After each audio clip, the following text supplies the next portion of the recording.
El mar está en calma, demasiado en calma. Un remo cruje, luego otro. La costa aparece entre la niebla, y no hay nadie esperando, ni gritos, ni aldeas, ni fuego, solo silencio. Y para un vikingo, el silencio es una amenaza. Durante siglos, Europa temió ese sonido, el golpe seco del remo vikingo cortando el agua. Desde el año 793, cuando el monasterio de Lindisfarne ardió entre espadas y plegarias rotas, hasta mediados del siglo X, los hijos de Odín navegaron más de 6.000 kilómetros de costas y ríos. Saquearon iglesias, tomaron esclavos, fundaron reinos en Irlanda, Normandía, Islandia y Kiev. Incluso alcanzaron las murallas de Constantinopla. Su fama era simple, brutal, directa. Llegaban, arrasaban, nadie los detenía. Pero esa es solo la mitad de la historia. Entre escudos enterrados, sagas grabadas en piedra y crónicas escritas por monjes aterrados, surge una verdad incómoda. Hubo pueblos que no huyeron. Hubo costas donde los drácars no desembarcaban. Hubo nombres que, al ser pronunciados, hacían bajar la mirada incluso al berserker más feroz. No porque los vikingos fueran débiles, sino porque habían encontrado algo nuevo, algo que respetaban: el miedo. Las fuentes históricas y arqueológicas coinciden en tres adversarios capaces de hacer retroceder a los nórdicos: los pictos de las tierras altas de Escocia, los pueblos finogrios de los bosques bálticos, y una hermandad casi legendaria surgida de su propia sangre: los Jomsvikings, vikingos que aprendieron a vencer a vikingos. No hablamos de mitos románticos, hay evidencias: armas nórdicas halladas en tumbas enemigas, registros de flotas que dieron media vuelta sin combatir, sagas donde no se canta gloria, sino cautela.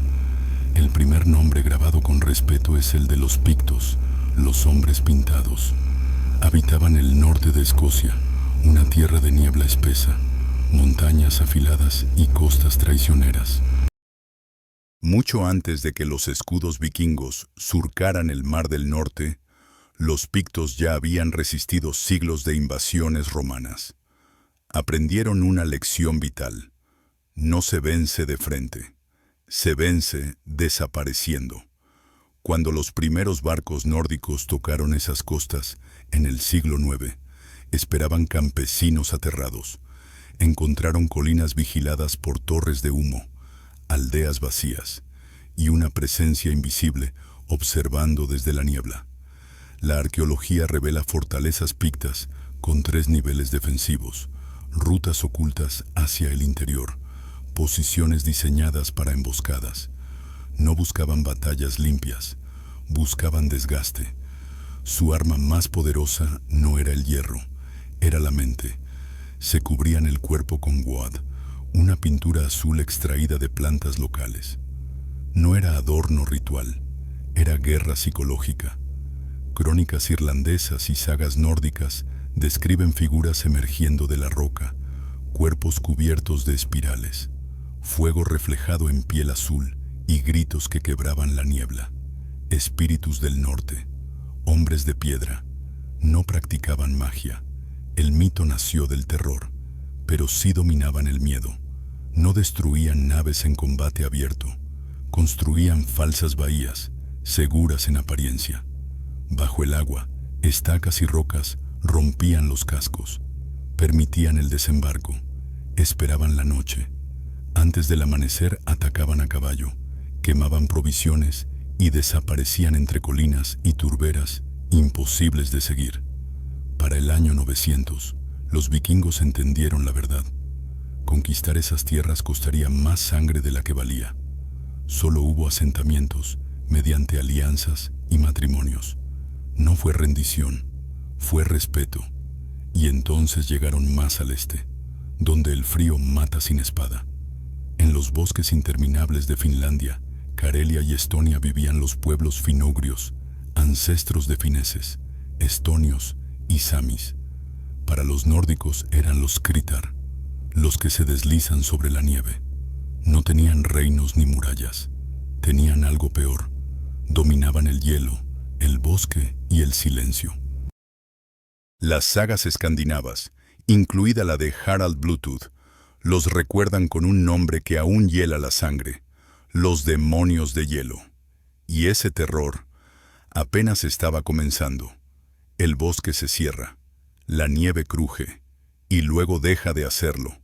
Un vikingo gira la cabeza. No ve a nadie, pero alguien ya ha elegido su muerte. Los nórdicos los llamaron demonios de hielo, no porque creyeran que no eran humanos, sino porque cazaban como algo que no dejaba huella. Se movían entre abedules como lobos blancos, capaces de disparar flechas sin marcar la nieve. El miedo dio origen al nombre, pero la arqueología confirmó la realidad. Estos pueblos dominaban una forma de guerra desconocida para los vikingos. En túmulos funerarios de Carelia se han hallado armas únicas: cuchillos curvos diseñados para combatir entre árboles cerrados, puntas de flecha capaces de atravesar cuero endurecido, arcos cubiertos con pieles de marta para resistir temperaturas extremas, y junto a ellos, espadas y hachas vikingas deformadas. No eran regalos, eran trofeos arrancados tras el combate. El error de los vikingos fue creer que estas tierras podían conquistarse como Inglaterra o Irlanda. Desembarcaron, avanzaron y no regresaron. Las crónicas rusas de Novgorod hablan de expediciones completas desaparecidas sin batalla, tragadas por el bosque y el invierno. Los pueblos finugrios no enfrentaban al enemigo, lo invitaban a entrar. Cazadores fingían retirarse, los vikingos los seguían, y entonces los caminos desaparecían, los ríos se congelaban, las huellas se dividían en 100 direcciones distintas. Era imposible encontrar al enemigo, pero ellos sabían exactamente dónde estaba cada nórdico. El invierno era su aliado. Mientras los vikingos se hundían bajo pieles pesadas, estos guerreros se deslizaban sobre esquís primitivos de hueso y madera de abedul, simples en apariencia, letales en efecto. Restos hallados en Kalvträsk, Suecia, con más de 3000 años de antigüedad, prueban que esta tecnología existía mucho antes de la era vikinga. Con ellos recorrían kilómetros sin fatiga, atacaban de noche, desaparecían sin rastro. También construían refugios invisibles, las kota, pequeñas estructuras enterradas bajo la nieve, cubiertas con pieles y ramas, sin humo, sin luz. Desde allí observaban, esperaban, elegían. Cuando atacaban no buscaban gloria ni botín, buscaban aislar. Su objetivo era cortar el regreso a los barcos. Separados de sus drakars, los vikingos perdían su mayor fuerza, la movilidad. Quedaban atrapados en un océano blanco, donde el enemigo era invisible y el frío implacable. Para el año 950, los intentos nórdicos de dominar el interior de Finlandia y Estonia prácticamente cesaron. Los asentamientos solo sobrevivieron mediante comercio, tributos y pactos estrictos. No hubo reinos vikingos en Finlandia, no porque no lo intentaran, sino porque comprendieron la verdad. Aquí no se conquistaba, aquí se aprendía o se moría. Estos pueblos no tenían castillos, tenían algo más antiguo, una alianza con la tierra, el hielo y el silencio. Ante eso, incluso los hijos de Odín dudaron. Los pictos enseñaron el miedo al terreno, los pueblos del norte, el miedo al invierno, pero aún quedaba un enemigo más peligroso, uno que les enseñó el miedo a sí mismos. En las sagas islandesas y crónicas medievales aparece su nombre envuelto en respeto: los Jomsvikings, una hermandad de guerreros nórdicos que no servían a reyes ni jarls, servían a un código, no saqueaban al azar, no luchaban por gloria, luchaban como una máquina. Según la Jomsvikinga saga y la saga de Olaf Tryggvason, su fortaleza se hallaba en Jomsborg, probablemente en la isla de Bolin, en la actual Polonia. Y cuando los vikingos oían ese nombre, sabían que la peor batalla era contra su propio reflejo. No gritaban, no corrían hacia la gloria, no pedían la bendición de los dioses. Avanzaban en silencio, y eso aterraba incluso a los vikingos. Aunque la localización exacta de Jomsborg sigue siendo debatida por los historiadores, los restos de fortificaciones costeras y artefactos militares hallados en la región del Báltico respaldan la existencia de algo inusual, una guarnición vikinga disciplinada hasta el extremo. No era un clan, no era un reino, era una hermandad. Los Jomsvikings no aceptaban linaje como moneda de entrada, solo fuerza, resistencia y obediencia. No se permitían peleas internas, saqueos impulsivos ni actos de cobardía. Su ley era absoluta. Silencio sobre sus estrategias. Lealtad exclusiva entre hermanos. No seguían a Odín ni a Thor. Seguían reglas. Eso los hacía temibles. Mientras los vikingos tradicionales atacaban en oleadas caóticas, buscando hazañas individuales y gloria personal, los Jomsvikings luchaban como una sola entidad. Formaciones cerradas, escudos entrelazados, órdenes cortas, tácticas entrenadas, no improvisadas. Habían estudiado a su propio pueblo y comprendido sus fallos, la furia descontrolada, la imprudencia, la ambición personal, y aprendieron a corregirlos. Uno de los enfrentamientos mejor documentados ocurrió en el año 986, en la batalla de Hjörungavágr.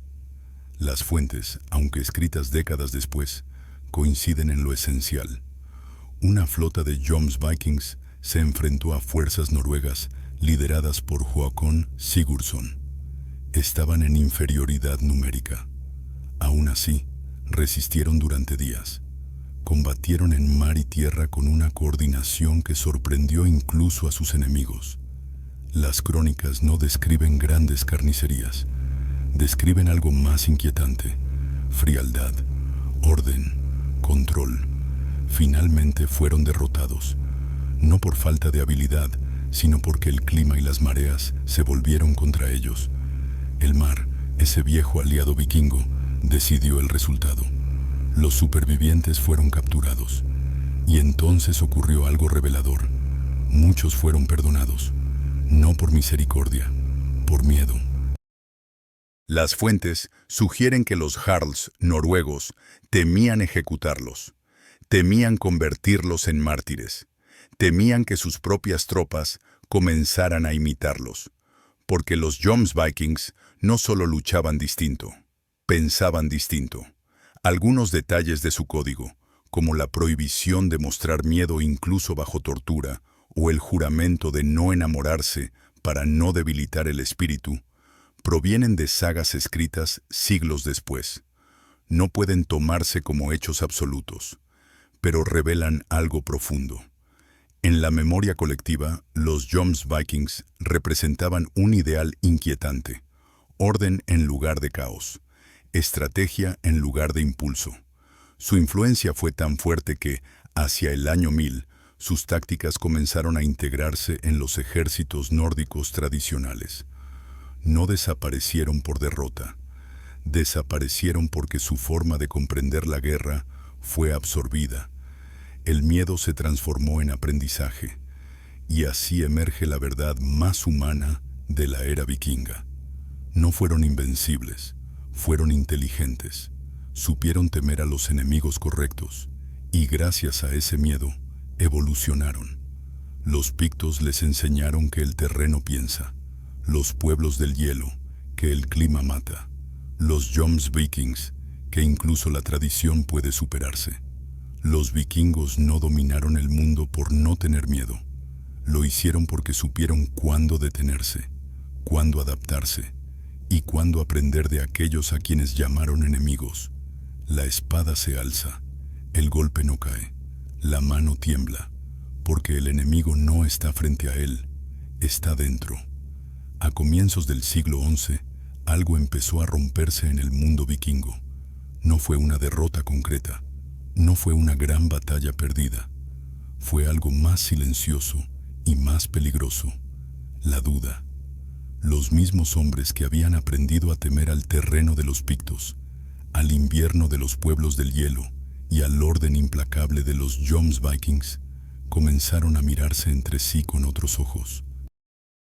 Las sagas tardías y las crónicas cristianas coinciden en un detalle inquietante. Los vikingos empezaron a cambiar su forma de combatir, incluso cuando no luchaban contra esos enemigos. Las formaciones cerradas sustituyeron a las cargas furiosas. La disciplina comenzó a imponerse al impulso. El botín dejó de ser el único objetivo. La guerra ya no era solo un acto de valentía individual, sino un ejercicio de cálculo. Ese cambio tuvo un precio. El guerrero que vivía para morir con honor empezó a preguntarse si morir era realmente necesario. El berserker, símbolo del caos sagrado, fue visto con recelo. Ya no era una ventaja, era un riesgo. Un hombre que rompía la formación podía condenar a todos. En ese momento, el mundo vikingo se enfrentó a una paradoja mortal. Su mayor fortaleza, la ferocidad, se había convertido en su mayor debilidad. Y lo sabían. Las excavaciones arqueológicas muestran este giro con claridad. A partir del año 1000, en muchos asentamientos nórdicos disminuye la presencia de armas ceremoniales en tumbas. En su lugar aparecen herramientas, pesas de comercio, objetos de vida cotidiana. Los guerreros seguían existiendo, pero ya no eran el centro absoluto de la sociedad. El miedo había hecho su trabajo.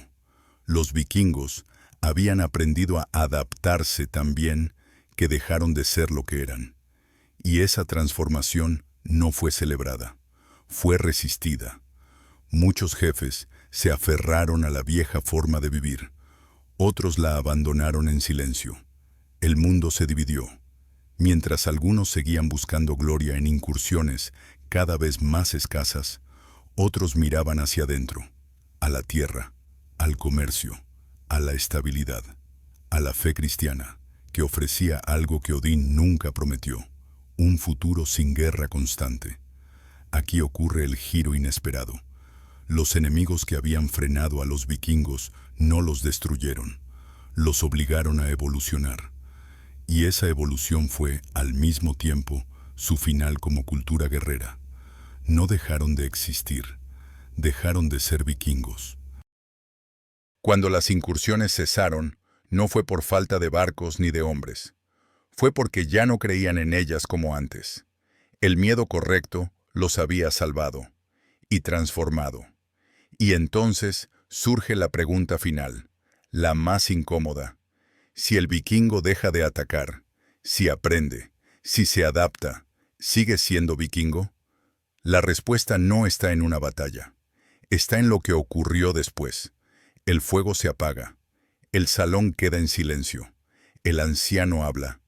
Y nadie discute, porque ya no es una historia de gloria, es una historia de supervivencia. A medida que avanzaba el siglo XI, el mundo nórdico entró en una fase que las sagas describen con incomodidad. No era decadencia, tampoco victoria, era transición. Los antiguos jarls, que habían construido su poder con expediciones, comenzaron a perder autoridad frente a hombres que no blandían espadas, sino leyes. En Islandia, Noruega y Dinamarca, las asambleas ganaron peso. El consenso sustituyó al desafío. El honor dejó de medirse solo por la muerte en combate. Ahora también contaban la palabra dada, el pacto respetado, la estabilidad mantenida durante el invierno. Para muchos guerreros, esto fue una traición. Las sagas hablan de hombres incapaces de adaptarse. Antiguos saqueadores convertidos en forasteros en su propia tierra. Ya no había monasterios indefensos que atacar. Ya no había costas desconocidas que prometieran gloria inmediata. El mundo había aprendido a defenderse, y los vikingos habían aprendido a detenerse. Aquí surge el segundo giro inesperado. Los mismos conocimientos que habían asegurado su supervivencia comenzaron a fracturar su identidad.